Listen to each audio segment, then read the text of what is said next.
On the 4th of November 1919, the guns on the Western Front fell silent.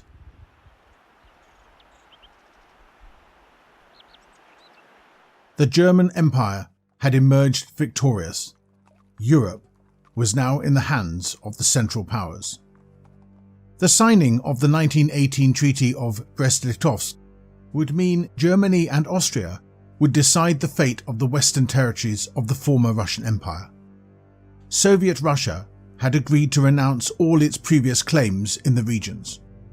The German intention for the new lands was to set up a series of economic and political dependencies under hand-picked German princelings. These would serve as buffer states between Germany and Russia. The Germans wanted to prevent Russia from ever being able to wage war against them again, so they deprived the country of 54% of its industrial land, 89% of its coalfields, and 26% of its railways.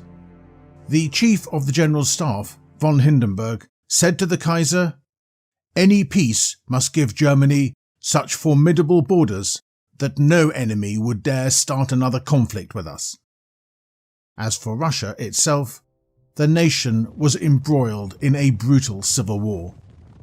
The Bolsheviks under Vladimir Lenin had seized power in the October Revolution of 1917 and had quickly spread unopposed throughout European Russia.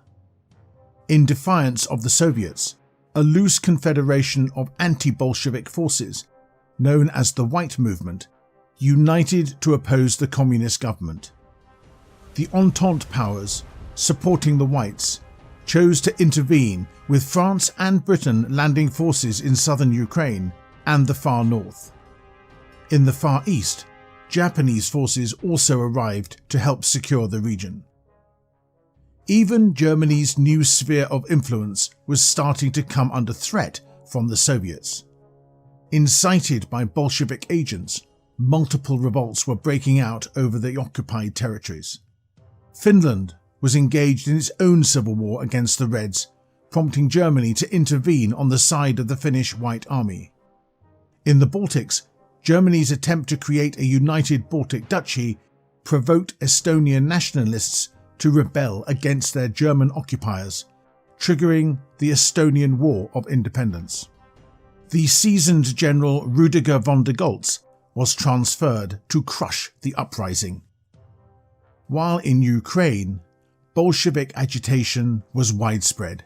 The new Ukrainian People's Republic had turned out to be corrupt and inefficient. The German High Command, concerned with the lack of promised grain, agreed to recognize the coup of the former Tsarist general Pavlo Skoropadsky, a man backed by the Ukrainian Cossacks. Toppling the former government, Skoropadsky was declared the hetman of Ukraine. Eventually, armed with German equipment, he launched an offensive to push out the revolutionary Black Army. By 1919, the German army in the West had finally overrun the Entente defences.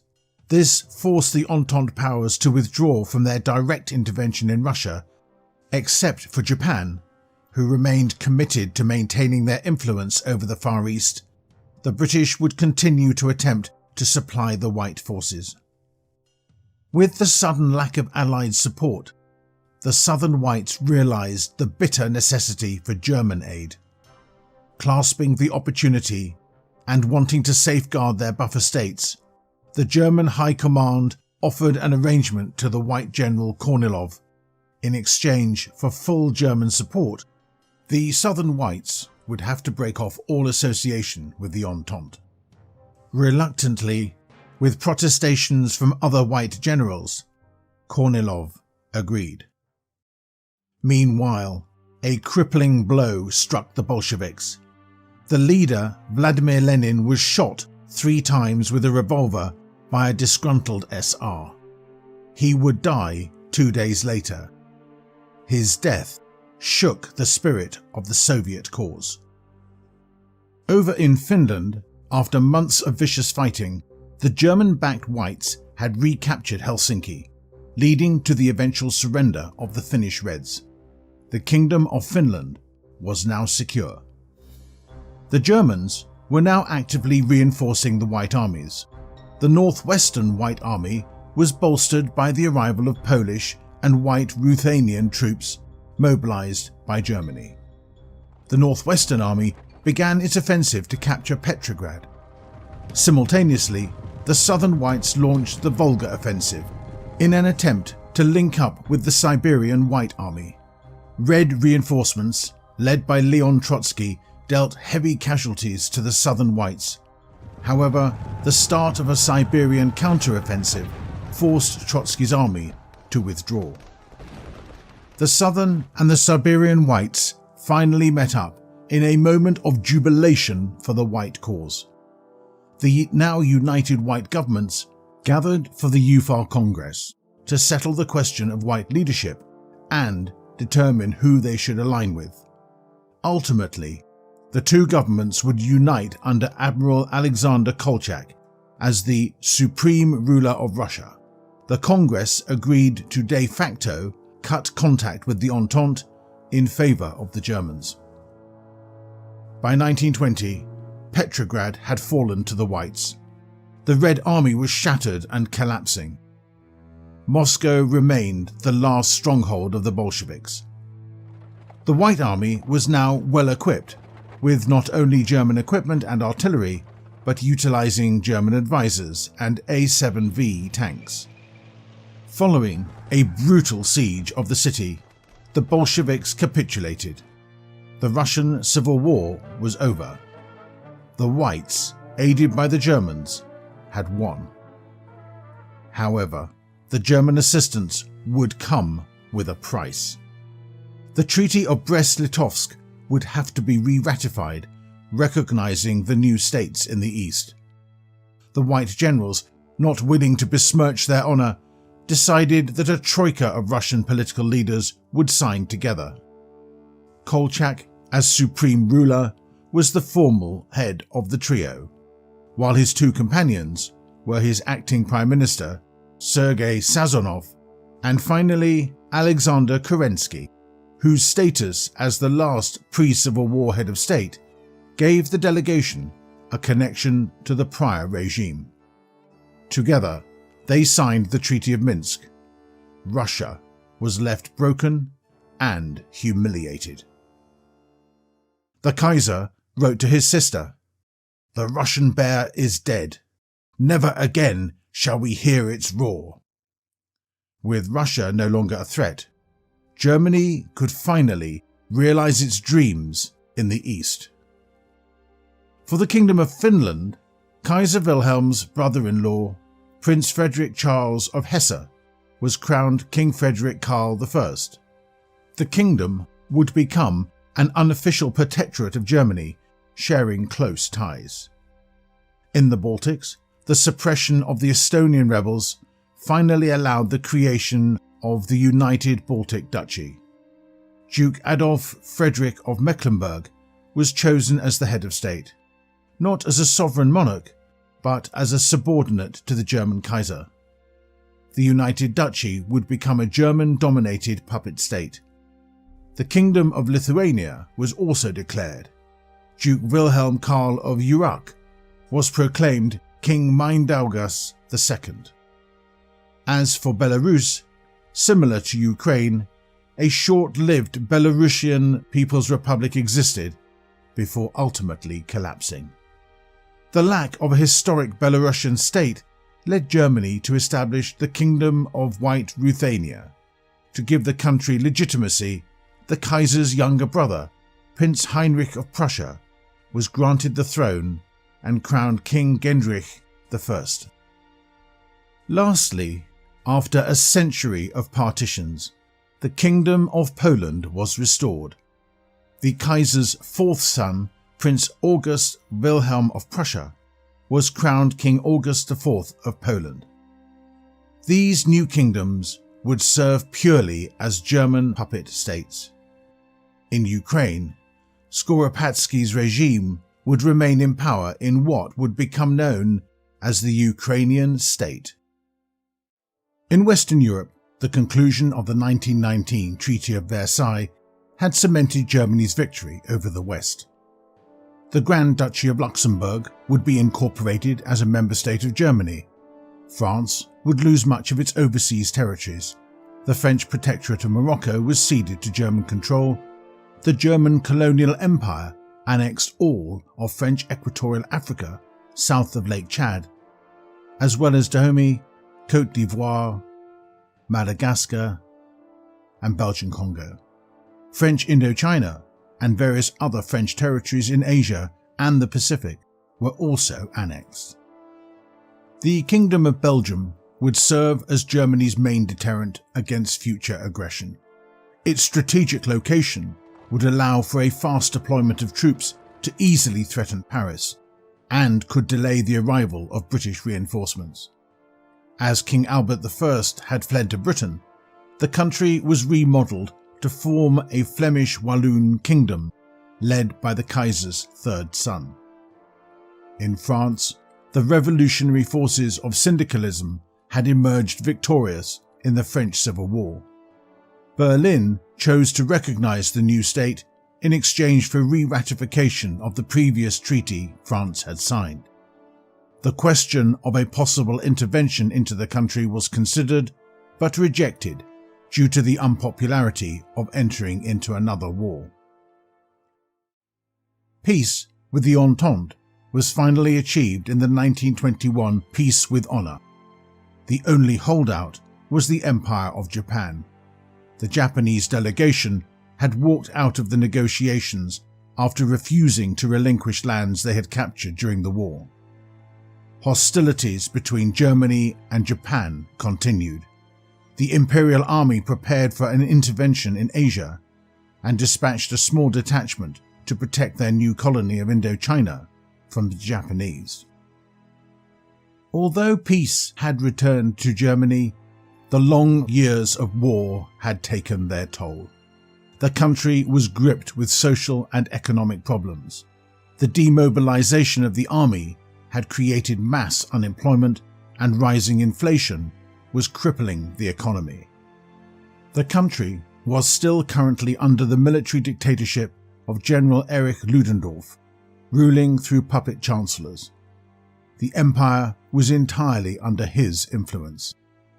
After the removal of Chancellor Georg von Hertling in 1918, Ludendorff had named his long-term ally Paul von Hindenburg as the new chancellor.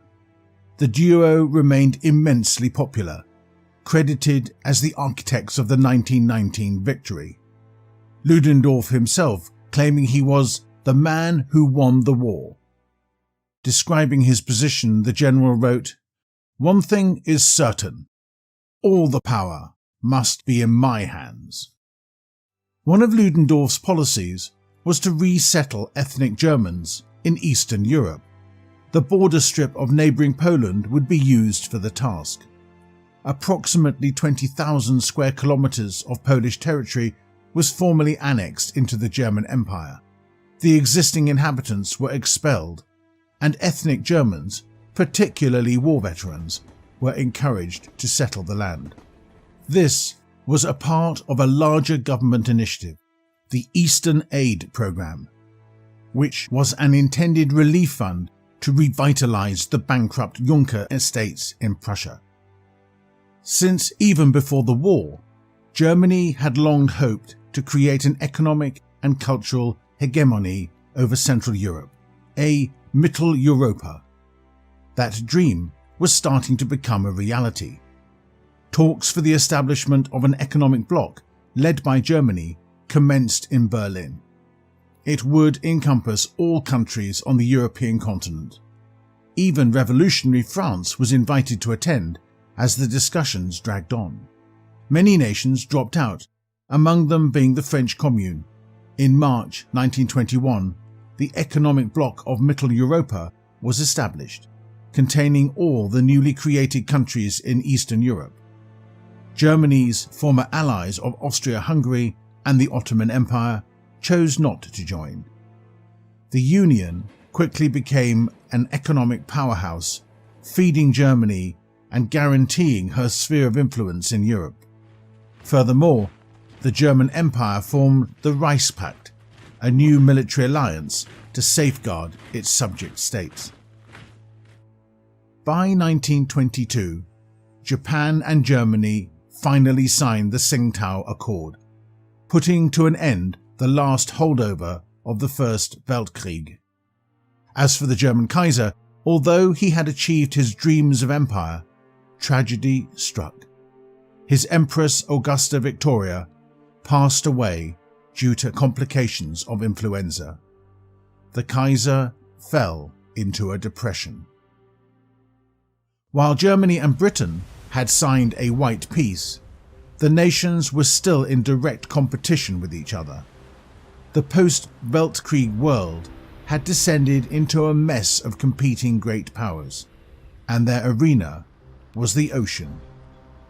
This led to the start of the dreadnought race.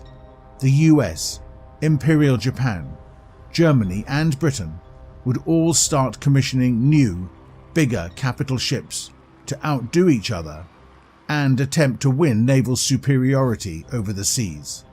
The dreadnought took primary focus, seen as unstoppable floating fortresses that could win any battle. As the race proceeded, naval warfare evolved. The British and the Japanese began to take naval aviation seriously, while Germany was convinced that the value of naval aviation was almost exclusively in reconnaissance. The naval race produced a steep economic toll on the competing powers, especially Britain. The Kaiser, who had always been obsessed with building a strong navy, urged his government to commission the largest dreadnought in history, a project he pursued purely out of vanity. He wanted Germany to have the largest and most powerful warship in the world. Naturally, he named the ship after himself. The SMS Kaiser Wilhelm was laid down in 1925. The British nicknamed the vessel the Kaiser's Willy.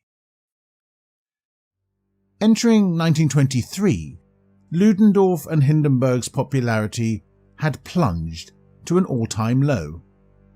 The 1918 Enabling Act had allowed the general to bypass the Reichstag and ignore the parliamentary parties.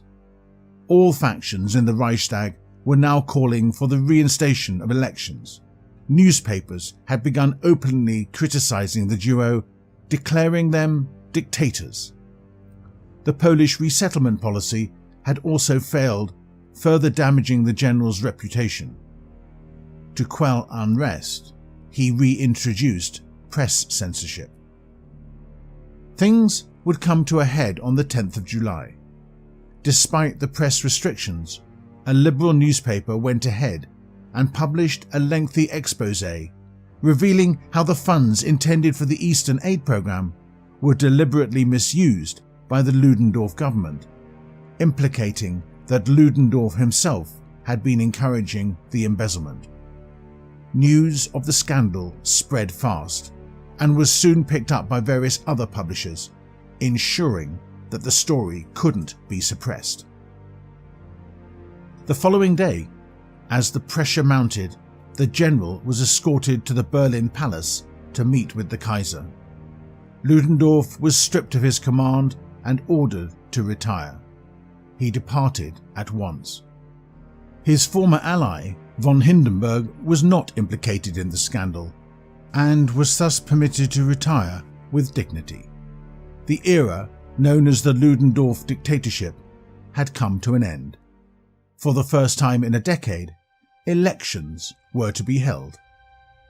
The border strip of Poland was silently returned to the Kingdom of Poland at their request. The 1923 election was a chaotic time and became known as the Days of the Squallers.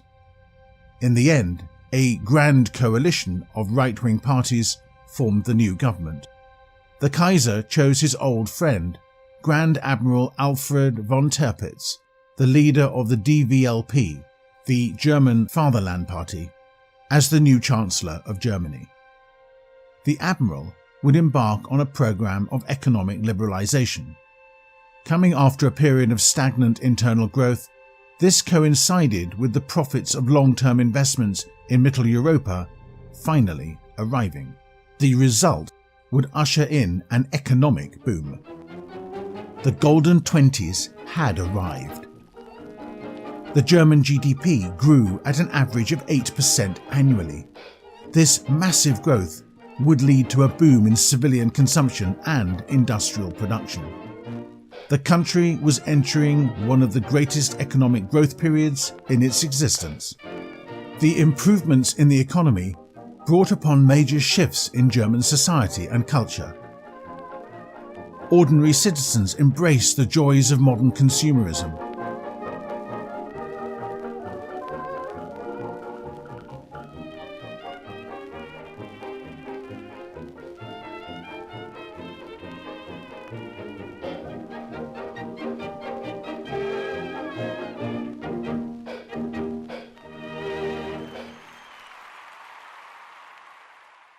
The Kaiser remarried, choosing a widow 30 years younger than him as his new empress.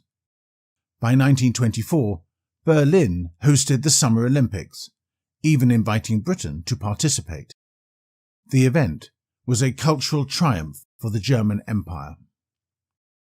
In 1925, Great Britain fell to a syndicalist revolution. In the turmoil, the British Empire collapsed. Britain's misfortune, however, was Germany's gain. Von Tirpitz ordered the seizure of the British colonies in Africa and Southeast Asia under the guise of protection. The British holdings in Africa were to be administered by Germany's Mittelafrika until responsible government could be restored in Britain. In China, a limited intervention had secured German dominance over the land. Later on, the Great Depression hit the United States. These series of events effectively ended the dreadnought race. The economic plight of America made way for Germany to become the largest economy in the world. The German mark had replaced the pound sterling and the US dollar as the world's most prestigious and powerful currency. The 20th century was becoming the German century. The ongoing decade was soon referred to as the Golden Era of Germany. The success of von Tirpitz's chancellorship had led to the nation calling him the Second Bismarck. The German Empire was now without question the most powerful country in the world. Its long-desired place in the sun was utterly fulfilled.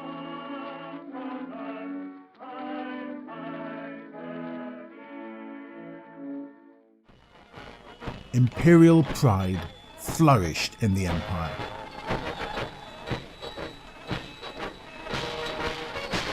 The imperial war flag became the symbol of German hegemony throughout the world. Propaganda films glorying the victory in the Weltkrieg were immensely popular, the most famous being Der große Sieg, the Great Victory. The film portrayed the German soldier as a gallant hero fighting for the fatherland. In memory of the fallen, memorials were built to honour those who had given their lives.